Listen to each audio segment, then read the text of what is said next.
Stop killing games is bad for the industry, and I'm gonna tell you why. You know, some of my favorite games of all time, games like Resident Evil 4, Dead Space, The Elder Scrolls Oblivion, Dead Rising, games I still replay to this day, these games have received remasters over the years, and while I enjoyed the remakes of Resi 4 and Dead Space, the Oblivion remaster or remake, whatever you want to call it, not so much. I didn't even touch it, seeing all the changes to the art style, the overbalancing of the gameplay, and how overall it looked like the entire game was sent through an AI prompt. When I want to go back and revisit these games, I always go with the original releases. Now, Resi 4 has seen a lot of updates throughout the years, but the experience has stayed exactly the same. I praised Capcom for still allowing us to buy Resident Evil 4 on digital storefronts. And it's not just Resi 4, Resident Evil 1, 2, and 3 have all seen remakes, but the original versions are still available for purchase on sites like Good Old Games. Some games don't get that same treatment though. Games like Metro 2033 and Last Light, The Last Remnant, Dead Space, Dark Souls Prepare to Die Edition, the biggest one probably being the GTA trilogy. These games have seen remasters and have had the original versions of them delisted. One of my favorite games of all time, Need for Speed Most Wanted, was outright replaced with a different game entirely, and the original game from 2005 has become abandonware. I've recently been playing this game with the Redux mods, which basically breathes new life into it, and I've been having a blast. With the used market of physical media being ridiculously expensive in some cases, the amount of abandonware stacking up to over 30,000 and climbing, some games having DRM and needing to go through authenticators in order to play, the likelihood of them completely disappearing, not even being able to obtain them unofficially, increases dramatically. I mean, what's the next step? What happens when everything is a subscription service? What would happen if cloud gaming became normalized and we weren't even able to install these games anymore? They could just be pulled from us with the press of a button.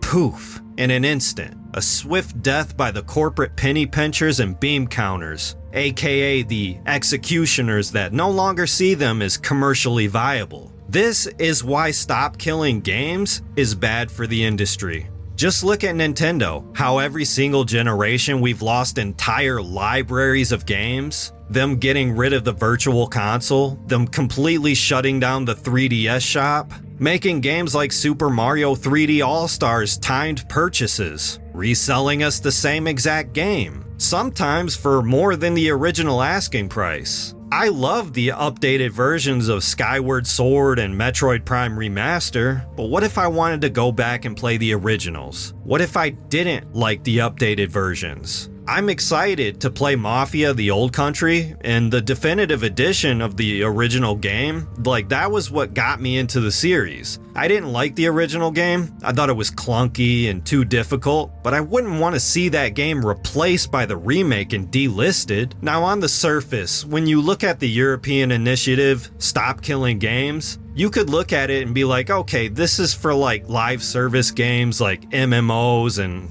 all that stuff. Games like The Crew getting destroyed by Ubisoft, which from my understanding, I think was what sparked the initiative. Your first thought probably isn't old AAA games going on sale for like $5 on Steam possibly being destroyed in the future, being part of Stop Killing Games. But this is exactly what would be protected if we had regulations and stronger consumer protections in the gaming industry. What happens if you want to replay an old game you've already purchased and you can't even install it anymore? I'm pretty sure Ubisoft is going to start doing that thing where you're no longer able to even reinstall a copy of a game you purchased. In fact, they outright want you to destroy your own copies of their games and force you to read the EULA every single day to see if there's any changes made to it to make sure your license hasn't been terminated or some bullshit like that. In what reality does any of this make sense? Sure, I couldn't give a damn about The Crew, and I don't play MMOs. I don't even like live services like Battle Royales or anything like that. I mostly stick to single player games, DRM free where I can find them. I might not give a damn about those games, but I sure as hell give a damn about Splinter Cell. I care about Ghost Recon, about about Prince of Persia back when Ubisoft actually published good games. This is why I haven't really talked about stop killing games, but I stated a few times that I'm in full support of it because my initial understanding was that this would help protect those always online live service games that I largely consider slop these days. But when I really take time to reflect on it, this affects all games, not just the games I couldn't give a shit about. I really think that because publishers seen a mass influx during the pandemic, they thought that the increased revenue would continue to climb up and up and up, when that wasn't the case. When people left their houses, went back to work, and started doing other things besides staying indoors playing video games all day, they stopped buying every piece of slop that was dumped their way and started thinking critically about what games were worth their limited time. Which, I'm sorry, it just isn't things like Assassin's Creed Shadows and Dragon Age the Veilguard. That 3 million engaged, like that shit is not fooling anybody. It's not fooling the investors or the players. These games are flops. When you're making constant iterations to your franchises without pushing them forward in any type of way, most of the time not even offering the same experience, a much worse one in a lot of cases, and now you want to charge $70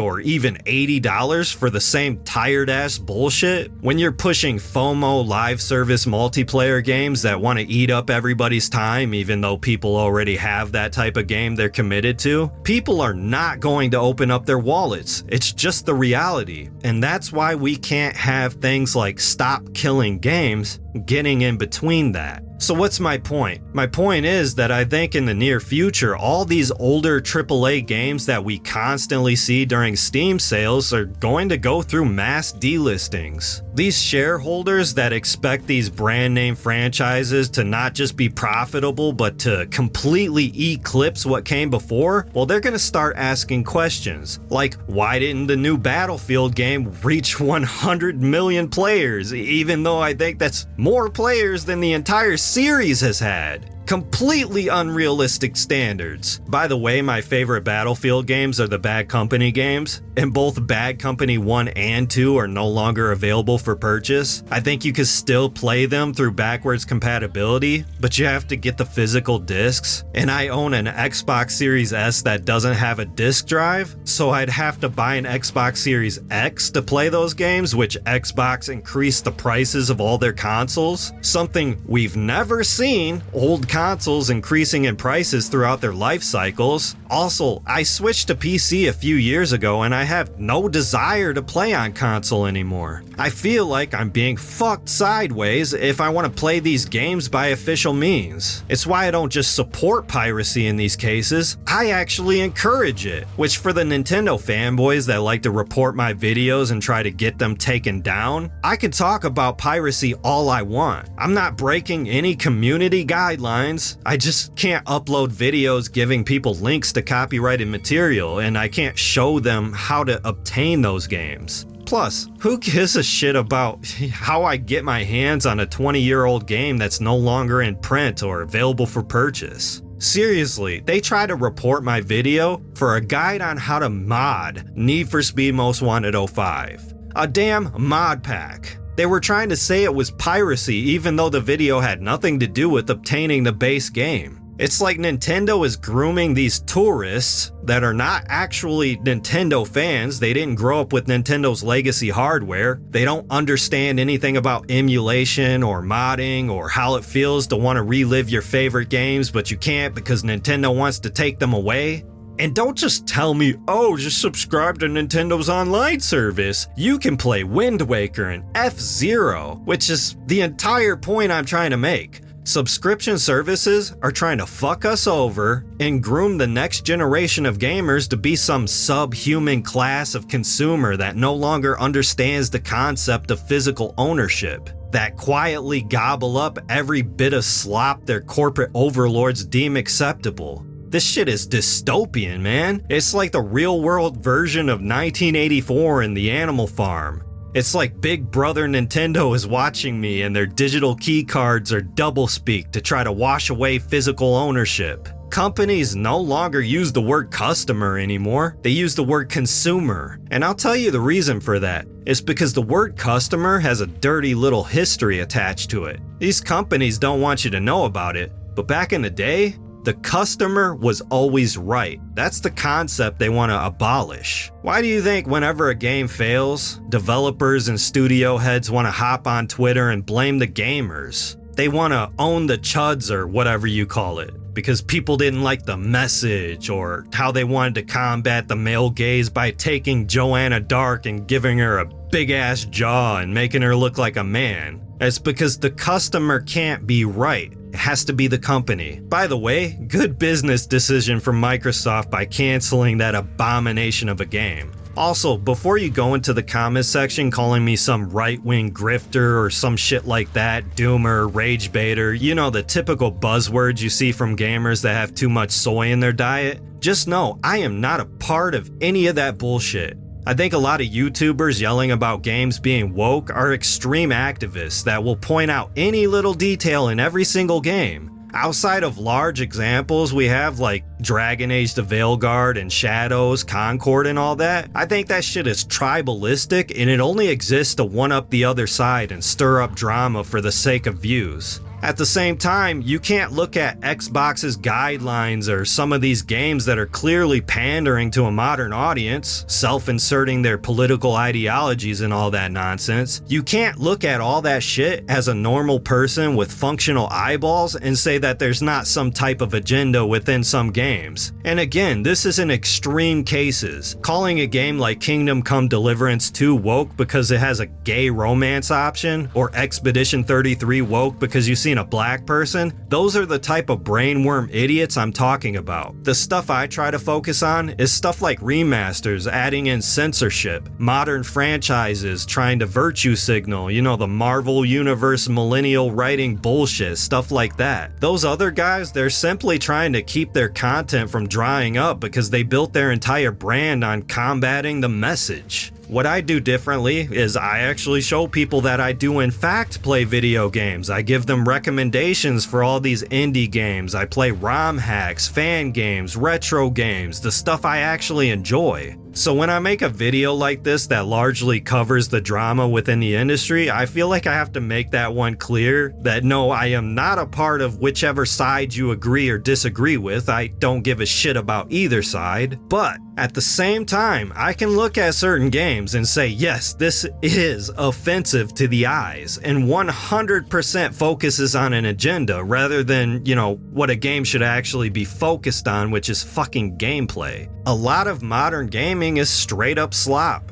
I don't even want to upgrade my hardware because I feel like it's not worth it for the few actually good games that are out there. And I think that Stop Killing Games, it wouldn't just offer us stronger protections and help preserve the classics that we hold so dearly in our hearts, but I also think it would force big AAA companies to lower their ridiculously high budgets and make better games. That's the biggest problem with AAA right now, and why this initiative is bad for their industry, not good for you. And it's that newer games are in direct competition with their older titles. And when they don't create new IPs, when they only focus on iterations of the same franchises, when those franchises don't evolve and they suddenly want to charge more money for them, well, people are just going to stick with playing older games. And yeah, I think companies are catching on to that. And what they're going to start trying to do, what I believe, is destroy their legacy titles and force us into the position where our only option is what they decide to give us. And if you don't believe me, just watch any video on the Nintendo Switch 2. The writing is all over the walls. And I think Nintendo is actually ahead of the curve when it comes to this. Their games never go on sale, they make it extremely hard to enjoy their legacy titles, and now they have strict guidelines on their hardware and the ability to buy used games. So if you want to have an enjoyable experience, the best experience with them, well, you're going to have to cough up a huge chunk of change. I can see a lot of companies adopting this practice, and I think Stop Killing Games is beautiful because it allows us to get our foot in the door. It gives power back to the customer. It forces AAA to make better games. And best of all, it stands for preservation of art. Because the good, the bad, the timeless and eternal, all forms of art should be preserved. It's going to be the footprint that's left behind after we're long gone, something that new developers look back on and learn little design techniques from older games that inspired them to make games. Art is literally the foundation of every society. Sure, you need things like food to survive, but think about it. You also need the will to survive. And that's what art does when it inspires someone. It gives us the will to evolve, to progress as a society. But that's it for me. I just wanted to go on a rant about all the drama that's been going on in the industry. I know I might have opinions that won't be popular with some people, but I do think everything I talked about with the state of the gaming industry is pretty all-encompassing when it comes to stop killing games. Because if we want to make better games in the future, we also need to reflect on the past and, use all the bad shit as examples of what not to do. So whether it's the golden classics, the 7 out of 10 under the radar games, or some mediocre modern slop trying to pass off as a video game, I think it should all be preserved and it should be appreciated in some way, shape, or form. I'm just happy we're finally seeing progress, and if you haven't signed that, please go ahead and do so. But that's it for me. I hope you enjoyed my somewhat inflammatory opinions and my tinfoil hattery, because the part of doing YouTube videos I really enjoy is just going off the cuff and speaking freely about my thoughts. But yeah, that's it for me. Later.